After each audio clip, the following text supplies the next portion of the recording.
Mid എഡിറ്റേഴ്സിൽ ഇന്നത്തെ വിഷയം ചർച്ചയ്ക്കെടുക്കും മുൻപ് ഇന്ന് വൈകുന്നേരം എത്തിയ ഒരു പ്രധാന വാർത്തയായിരുന്നു നടിയെ ആക്രമിച്ച കേസിൽ വിധിക്കും കോടതിക്കുമെതിരെ തുറന്നടിച്ച് അതിജീവിത വന്നത്. നിയമത്തിന്റെ മുന്നിൽ രാജ്യത്തെ എല്ലാ പൗരന്മാരും തുല്യരല്ലെന്ന് തിരിച്ചറിവുണ്ടായെന്ന് സമൂഹ മാധ്യമത്തിലൂടെ ആദ്യ പ്രതികരണം. അടിസ്ഥാന അവകാശങ്ങൾ സംരക്ഷിക്കപ്പെട്ടിട്ടില്ലെന്നും വിചാരണ കോടതിയിൽ നിന്ന് നീതി കിട്ടില്ലെന്ന് നേരത്തെ മനസ്സിലാക്കിയെന്നും കുറിപ്പിൽ അതിജീവിത പറയുന്നു. അതിജീവിതയുടെ കുറിപ്പിന് തൊട്ടുപിന്നാലെ പിന്തുണയുമായി മഞ്ജു വാര്യരും രംഗത്തെത്തി. ആക്രമണം ആസൂത്രണം ചെയ്തവർ ഇപ്പോഴും പുറത്തുണ്ടെന്നത് ഭയപ്പെടുത്തുന്ന യാഥാർത്ഥ്യമാണെന്നും മഞ്ജു വാര്യർ പറഞ്ഞു. റോഷി പാലുണ്ട് കൂടുതൽ വിവരങ്ങളുമായി. Roshy, good evening Roshy.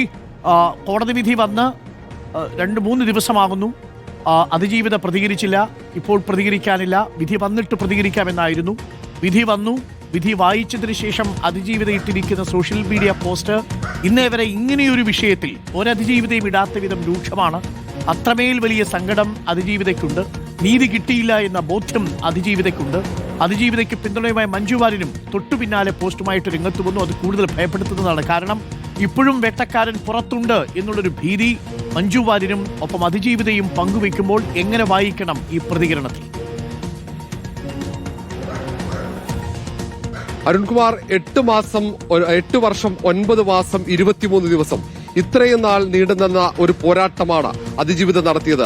ഇനിയും ശക്തമായി പോരാടുമെന്ന കൃത്യമായ സൂചനയാണ് അതിജീവിതയുടെ ഈ സാമൂഹ്യ മാധ്യമത്തിലെ കുറിപ്പിലൂടെ നമുക്ക് വിലയിരുത്താൻ കഴിയുക. കഴിഞ്ഞ കാലങ്ങളിൽ വിചാരണ കോടതി മാറ്റണമെന്ന് എന്തുകൊണ്ട് താൻ ആവശ്യപ്പെട്ടു, ആ കാര്യം കൃത്യമായി ആ കുറിപ്പിൽ പറയുന്നുണ്ട്. അത് മെമ്മറി കാർഡുമായി ബന്ധപ്പെട്ട് ഉണ്ടായ വിവാദങ്ങൾ, ആ മെമ്മറി കാർഡിൽ അന്വേഷണം ആവശ്യപ്പെട്ട ഘട്ടം, ആ ഘട്ടത്തിൽ വിചാരണ കോടതിയുടെ നിലപാടെന്തായിരുന്നു, പിന്നീട് അന്വേഷണം നടന്നപ്പോൾ ആ റിപ്പോർട്ട് ആവശ്യപ്പെട്ടപ്പോൾ പോലും നൽകാൻ തയ്യാറായിരുന്നില്ല വിചാരണ കോടതി, ആ കാര്യം കൂടി ഓർമ്മിപ്പിക്കുന്നുണ്ട്. കോടതി മാറ്റം ആവശ്യപ്പെട്ടപ്പോൾ അതിനെ എതിർത്തത് 8ാം പ്രതിയായ ദിലീപിന്റെ അഭിഭാഷകരായിരുന്നു. അപ്പോൾ തന്നെ തനിക്ക് മനസ്സിലായി അവരുടെ ഉദ്ദേശം എന്താണെന്ന്. അങ്ങനെ ഓരോ കാര്യങ്ങളും എടുത്തു പറയുന്നു. 2 പബ്ലിക് പ്രോസിക്യൂട്ടർമാർ രാജിവെച്ചപ്പോൾ അവർ തന്നോട് പറഞ്ഞത് ഒരിക്കലും ഈ കോടതിയിൽ നിന്നും നീതി ലഭിക്കില്ല എന്ന് തന്നെയാണ്. അങ്ങനെ ചില അനിഷ്ട സംഭവങ്ങൾ ഉണ്ടായ ഒറ്റ കാരണം കൊണ്ടാണ് ആ 2 പേർ അവിടെ നിന്നും ഒഴിഞ്ഞത്. അങ്ങനെ 3ാമത്തെ പ്രോസിക്യൂട്ടർ വെച്ചാണ് ഈ കേസിന്റെ നടപടിക്രമങ്ങൾ സർക്കാർ പൂർത്തിയാക്കുന്നത്. അങ്ങനെ ഓരോ കാര്യങ്ങളും അവർക്കുണ്ടായ ദുരനുഭവങ്ങളാണ് അവർ വിചാരണ കോടതി മാറ്റണമെന്ന് ആവശ്യപ്പെട്ട് അത് സുപ്രീം കോടതി ചീഫ് ജസ്റ്റിസിന് അടക്കം കത്തയക്കേണ്ടി വന്നു. രാഷ്ട്രപതിക്കും പ്രധാനമന്ത്രിക്കും കത്തയക്കേണ്ടി വന്നു. ഹൈക്കോടതി ചീഫ് ജസ്റ്റിസിന് കത്തയക്കേണ്ടി വന്നു. അങ്ങനെ ഒരു ഘട്ടത്തിൽ പോലും വിചാരണ കോടതിയിൽ നിന്നും നീതി പ്രതീക്ഷിച്ചില്ല. മാത്രവുമല്ല, ഇത് കെട്ടുകഥയാണെന്ന് ഒരു വിഭാഗം പ്രചരിപ്പിച്ചു. PR കമ്പനികൾ പണം വാങ്ങി നിരന്തരം പ്രചരിപ്പിച്ചു, തന്നെ മോശമായി ചിത്രീകരിച്ചു. അതിനുള്ള ഉത്തരമാണ് ഈ കോടതി വിധി. ആദ്യത്തെ 6 പേർക്ക് കുറ്റകൃത്യത്തിൽ നേരിട്ട് പങ്കാളിത്തമുള്ള 6 പേർ ശിക്ഷിക്കപ്പെടുമ്പോൾ ആ കുറ്റകൃത്യം നടന്നു എന്നതിന്റെ തെളിവ് കൂടിയായി പറയുന്നു. പൾസർ സുനി എന്ന ഈ കേസിൽ 1ാം പ്രതിക്ക് തന്റെ ഡ്രൈവറാണെന്ന് വ്യാപകമായി പ്രചാരണം നടക്കുന്നു. അത് തെറ്റാണ്. ആ കാര്യം കൂടി അതിജീവിത കൃത്യമായി ഈ കുറിപ്പിൽ പറയുന്നുണ്ട്. അങ്ങനെ നീതികേടുണ്ടായി, അനീതിയാണ്, തനിക്ക് നീതി ലഭിച്ചിട്ടില്ലെന്ന് ഉറക്കെ സമൂഹത്തിന് മുന്നിൽ വിളിച്ചു പറയുകയാണ്. എന്താണ് വിചാരണ കോടതിയുടെ ഭാഗത്തുനിന്നുണ്ടായ വിധി, അത് ചോദ്യം ചെയ്യും.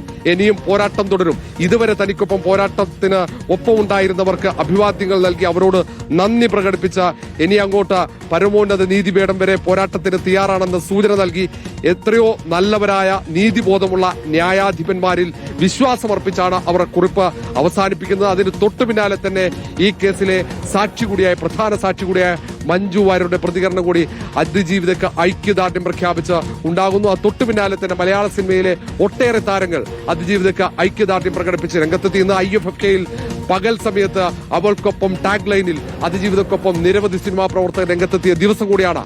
അന്ന് വൈകിട്ടാണ് അതിജീവിത തന്റെ നിലപാട്, ഈ കോടതി വിധി വന്നതിന് ശേഷം 6ാം നാളാണ് അതിജീവിത തന്റെ നിലപാട് അറിയിക്കുന്നത്. അത് ഈ കോടതി വിധി പരിശോധിച്ചതിന് ശേഷം തനിക്ക് നീതി ലഭിച്ചില്ലെന്ന ഉത്തമ ബോധ്യത്തോടെ പ്രതികരിക്കുന്നു. ഇനി സർക്കാരിന്റെ ഭാഗത്താണ് ഏറ്റവും പ്രധാന നീക്കം നടക്കുന്നത്. വിധി പരിശോധിച്ച് ഉടൻ തന്നെ അപ്പീൽ ഹൈക്കോടതിയിൽ സമർപ്പിക്കാനുള്ള തീരുമാനം സർക്കാർ എടുത്തു കഴിഞ്ഞു. 2 തരത്തിലുള്ള അപ്പീലാണ്. ഒന്ന്, നിലവിൽ ശിക്ഷ ലഭിച്ച 6 പേർ അവർക്ക് ശിക്ഷ കുറഞ്ഞു എന്ന വിലയിരുത്തലാണ്. അവർക്ക് ജീവപര്യന്തം ശിക്ഷ നൽകണമെന്ന ആവശ്യം സർക്കാർ ഹൈക്കോടതിയിൽ അപ്പീലായി ഉന്നയിക്കും.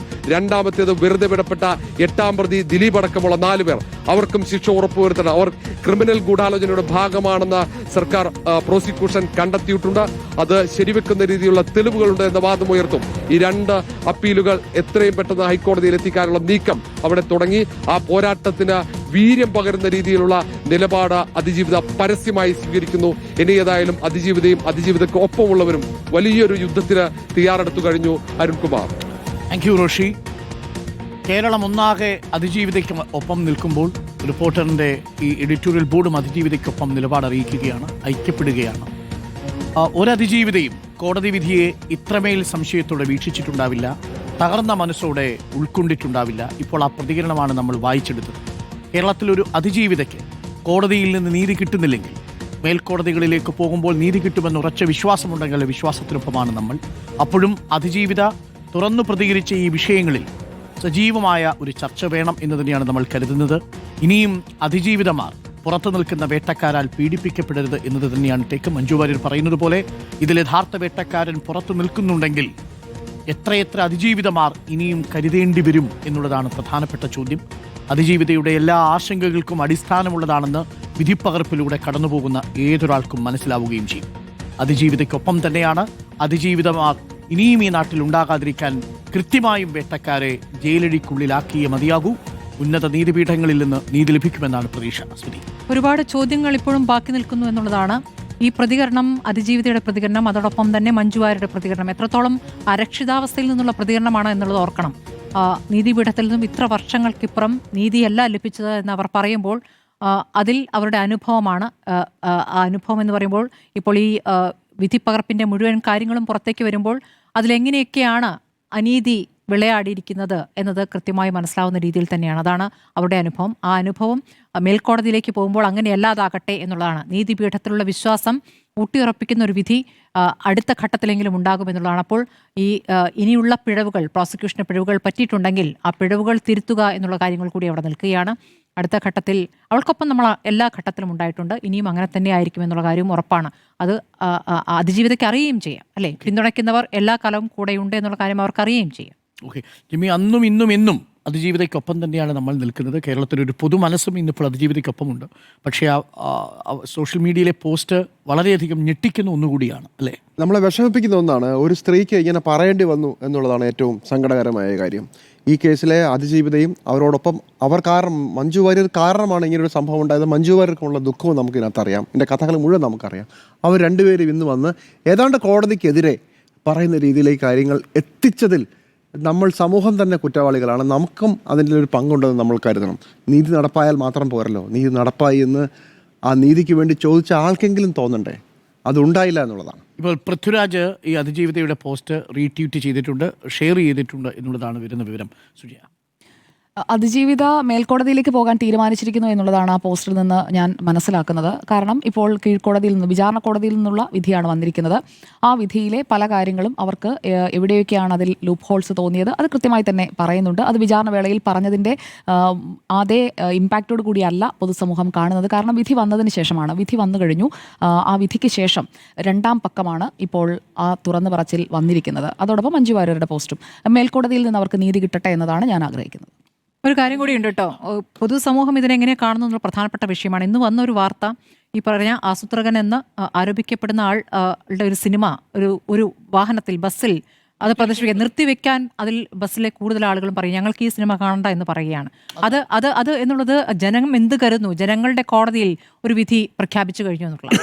അതായത് നിങ്ങൾ പണം കൊടുത്ത് ഏത് PR ഏജൻസിയെ വെച്ച് വിലക്കെടുത്താലും നിർമ്മിക്കാൻ പറ്റാത്ത പ്രതിച്ഛായ നഷ്ടമുണ്ടായിട്ടുണ്ട് എന്നുള്ളത് അവരൊക്കെ മനസ്സിലാക്കുമെന്നുള്ളതാണ്.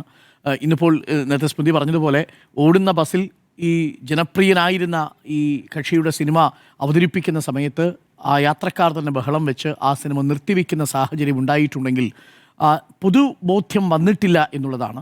അത് കോടതിക്ക് കൂടി ബോധ്യമാകുമെന്ന് തന്നെ നമ്മൾ കരുതുന്നു. വിലക്കെടുക്കുന്ന ഒരു PR ഏജൻസിക്കും വെളുപ്പിക്കാൻ കഴിയാത്ത വിധം കാര്യങ്ങൾ വളരെ വളരെ സങ്കീർണമാണ്. അത് വരും ദിവസങ്ങളിൽ മനസ്സിലാകുമെന്നാണ് നമ്മൾ കരുതുന്നത്.